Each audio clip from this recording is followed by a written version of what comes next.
靈修分享，日期2025年9月18日，經文羅馬書7章7至25節。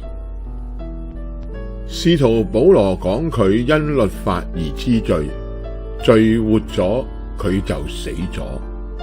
保羅被賣俾罪，佢所願意嘅善，佢並冇做；所恨惡嘅惡，佢反為去做。按着保羅裏面嘅意思，佢係喜歡上帝嘅律，但罪嘅律同埋佢心中嘅律交戰，並且得勝咗。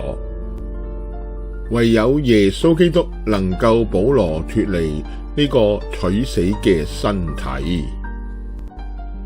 今日我哋基督徒同樣可以靠住耶穌基督脫離呢個取死嘅身體。奈何有啲基督徒仍舊靠着自己，佢哋往往誤以為積德行善可以換取永生，脫離呢個取死嘅身體，結果佢哋所做嘅一切都係徒勞無功。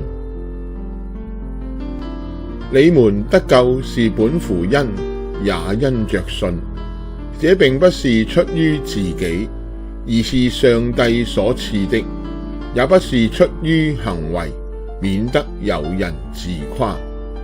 我們是他所造之物，在基督耶穌裏創造的，為要使我們行善，就是上帝早已預備好要我們做的。以弗所書2章8至10節。阿門。